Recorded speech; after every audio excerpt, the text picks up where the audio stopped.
معزز سامعین، السلام علیکم ورحمۃ اللہ وبرکاتہ۔ بسم اللہ الرحمن الرحیم۔ الحمد للہ رب العالمین، والصلاة والسلام علی محمد سید المرسلین وعلی آلہ واصحابہ اجمعین۔ اللہم افتح علینا حکمتک وانشر علینا رحمتک یا ذا الجلال والاکرام۔ معزز سامعین، یہ ہمارے سامنے کتاب نحو میر ہے۔ اس میں ہم نے پچھلے سبق میں جملہ خبریہ کی تعریف اور اس کی قسمیں اور اس کی قسموں میں آنے والے دو جز کے الگ الگ نام یاد کیے تھے، پڑھے تھے۔ آج کا ہمارا سبق بداں کے سے ہے۔ بداں کے جو سب سے اوپر والی لائن میں ہے، درمیان لائن میں بداں کے۔ تو شروع کرتے ہیں۔ و بداں کے مسند حکم است، و مسند الی آنچ برو حکم کنند، اور تم جان لو کہ بداں کے اور تم جان لو کہ مسند حکم ہے۔ جملہ اسمیہ میں مسند کو خبر، جملہ فعلیہ میں مسند کو فعل۔ تو اس مسند کا مطلب کیا ہوتا ہے؟ مسند کسے کہتے ہیں؟ تو مسند کا معنی بیان فرما رہے ہیں کہ جان لو کہ مسند حکم ہے۔ اور مسند حکم ہے، حکم کا کیا مطلب ہوتا ہے؟ حکم کے کتنے معنی ہیں؟ تو حکم چند معنی پر آتا ہے۔ حکم کے چند معنی ہیں۔ حکم کا ایک معنی ہے محکوم بہی۔ حکم کا ایک معنی محکوم بہی۔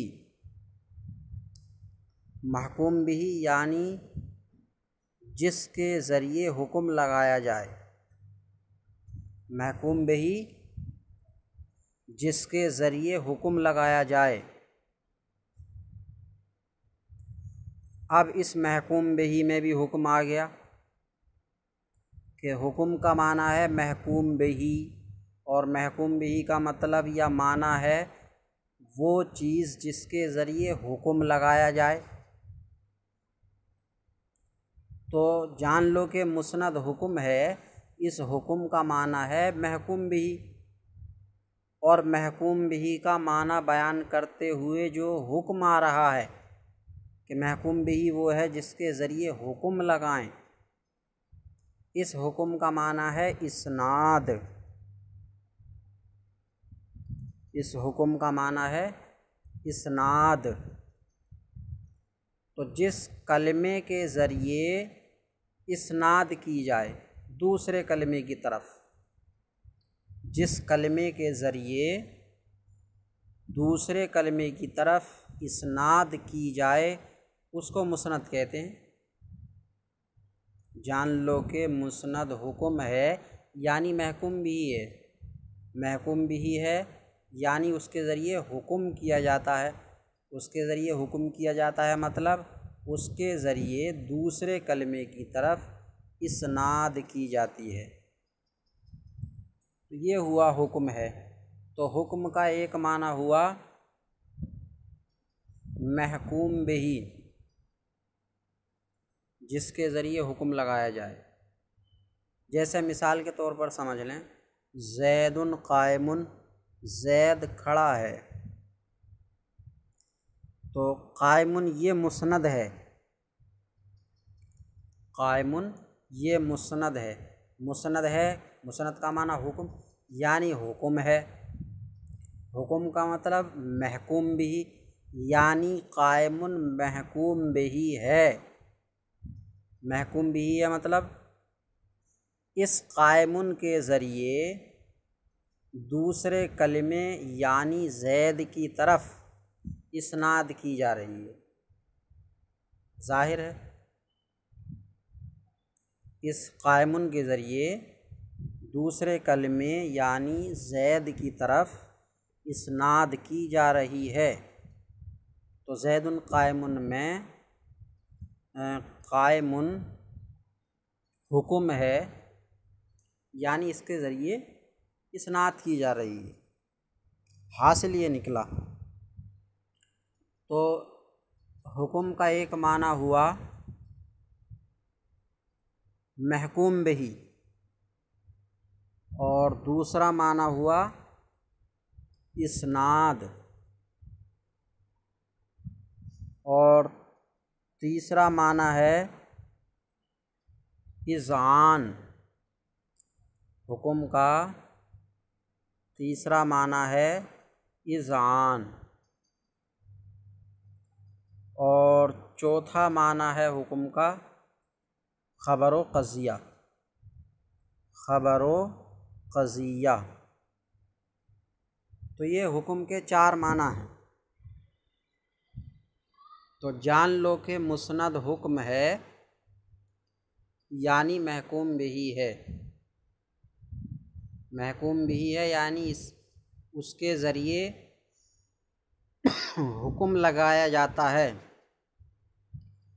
اب حکم لگایا جاتا ہے میں پھر حکم آ گیا، اس حکم کا معنی ہے اسناد، یعنی اس کلمے کے ذریعے دوسرے کلمے کی طرف اسناد کی جاتی ہے۔ تو جان لو کہ مسند حکم ہے، وہ مسند الی آنچے برو حکم کنند، اور مسند الی وہ ہے، مسند الی وہ ہے، وہ کیا ہے؟ وہ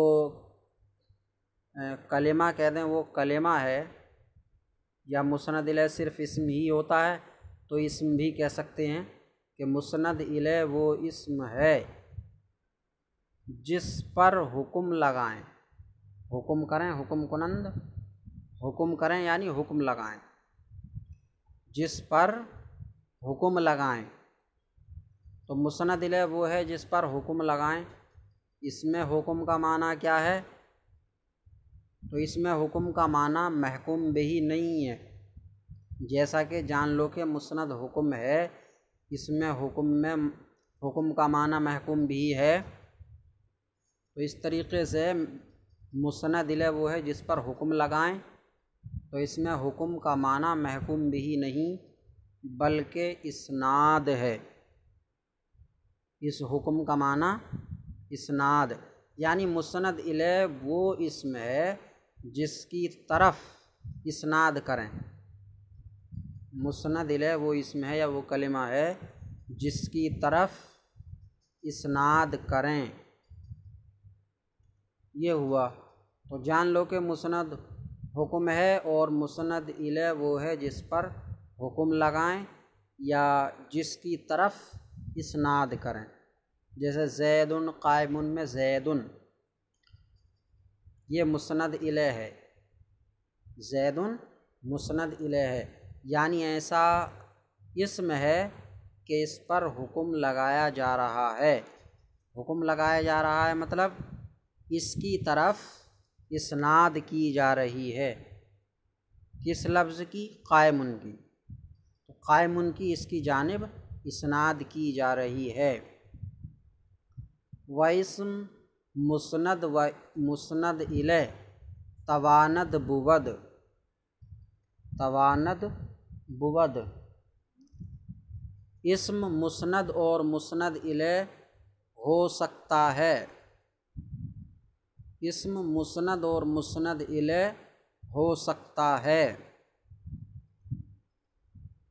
تو اسم کہیں مسند الیہ بھی ہو سکتا ہے اور کہیں مسند بھی ہو سکتا ہے، ایک ساتھ مسند بھی ہو مسند الیہ بھی ہو ایسا نہیں ہو سکتا۔ کہیں کسی مقام پر مسند ہوگا تو مسند الیہ نہیں ہو سکے گا، یا کسی جگہ پر مسند الیہ ہو سکے گا تو مسند نہیں ہو سکے گا، اور کہیں دونوں امکان ہوں گے، لیکن ایک وقت میں ایک ہی اعتبار سے ایک ہی اسم مسند بھی ہو مسند الیہ بھی ہو ایسا ہونا محال ہے۔ تو اسم مسند اور مسند الیہ ہو سکتا ہے الگ الگ وقت میں، الگ الگ جگہ، الگ الگ اعتبار سے۔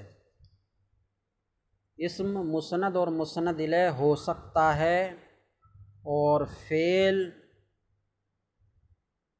مسند ہوتا ہے، و فعل مسند باشد و مسند الیہ نتواند بود، اور فعل مسند ہوتا ہے اور مسند الیہ نہیں ہو سکتا ہے۔ فعل مسند ہوتا ہے اور مسند الیہ نہیں ہو سکتا ہے، و حرف نہ مسند باشد و نہ مسند الیہ، اور حرف نہ مسند ہوتا ہے اور نہ مسند الیہ۔ اب یہ یہاں پر صرف اس قاعدے کو یاد رکھ لیں کہ اسم مسند اور مسند الیہ دونوں ہو سکتا ہے، فعل صرف مسند ہوتا مسند الیہ نہیں ہوتا، اور حرف نہ مسند ہوتا ہے نہ مسند الیہ ہوتا ہے۔ اب رہی بات کہ اسم مسند اور مسند الیہ دونوں کیوں ہو سکتا ہے، اور فعل مسند ہوتا ہے مسند الیہ کیوں نہیں ہو سکتا، اور حرف نہ مسند ہوتا ہے نہ مسند الیہ ہوتا ہے، تو یہ ایسا ہی ہے جیسے قاعدہ بغدادی پڑھنے والے بچے سے کہیں کہ الف کے بعد با کیوں ہے، با الف سے پہلے کیوں نہیں آ گیا، یا با کے نیچے ایک ہی نقطہ کیوں ہے صاحب، با کے نیچے دو نقطے کیوں نہیں ہوئے، تا کے اوپر دو نقطے کیوں ہوئے، تین کیوں نہ ہوئے، یا ایک اوپر کیوں نہیں ہو گیا۔ تو یہ ایسا ہی ہے جیسے قاعدہ بغدادی والے سے اس طرح کی باتیں کی جائیں۔ یہ کتاب ان باتوں کے کرنے کا محل نہیں ہے، اس کتاب میں صرف جو اس میں مسائل بیان کیے گئے ہیں مختصر مسائل، تو وہ مسائل یاد ہو جائیں، دلیلوں کی اس میں بیان کرنے کی گنجائش ہی نہیں ہے، بلکہ بعض مقامات پر تو کتاب کے مصنف میر سید صاحب نے اصل چیز کی تعریف ہی کو چھوڑ دیا ہے، جیسے مرکب اضافی کیا ہے آگے تو مرکب اضافی کی تعریف ہی نہیں دی ہے، یا حروف جار گنائے ہیں تو حروف جار کی تعریف ہی نہیں دی ہے، وغیرہ اس طریقے کی بہت ساری باتیں ہیں۔ تو تعریف تک نہیں کی ہے کہ مبتدی طلبہ ہیں، ان کو تعریف سمجھنے میں بھی یہ دقت آ سکتی ہے، تو تعریف کو ہی چھوڑ دیا ہے۔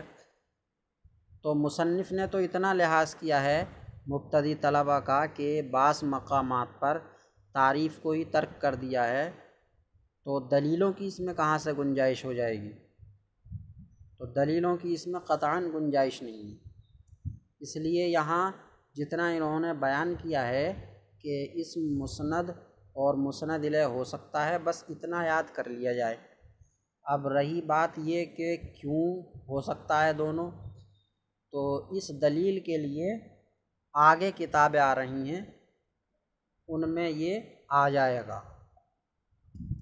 اسی طرح فعل مسند ہوتا مسند الیہ نہیں ہو سکتا، حرف مسند ہوتا نہ مسند ہوتا ہے نہ مسند الیہ ہوتا ہے، تو اس کی بھی دلیل آگے آ رہی ہے۔ تو آگے بڑھتے ہیں۔ بدع کے جملے انشائیہ آست کے قائلش را بصدق و کذب صفت نتواں کرد۔ تم جان لو کہ جملہ انشائیہ وہ جملہ ہے، آست وہ ہے یعنی وہ جملہ ہے۔ یہ میں کئی بار بتا چکا ہوں کہ آست وہ ہے، ایسے مقام پر وہ کی جگہ کیا نام لیا جاتا ہے؟ تو وہ کی جگہ جس کی بھی تعریف کر رہے ہوتے ہیں تو وہ جس کی قسم ہوتی ہے اسی کا نام لیا جاتا ہے۔ جیسے جملہ انشائیہ وہ ہے تو جملہ انشائیہ کائے کی قسم ہے؟ جملہ کی، تو جملہ کہا جائے گا۔ جملہ انشائیہ وہ جملہ ہے۔ تو تعریف میں آست جیسے مقامات پر جس کی قسم ہوتی ہے یعنی مقسم، تو مقسم کا نام لیا جاتا ہے۔ قسموں کی تعریف کرتے ہوئے اس کے مقسم کا نام لیا جاتا ہے۔ تو جملہ انشائیہ کا مقسم جملہ ہے تو اس لیے جملہ کہیں گے۔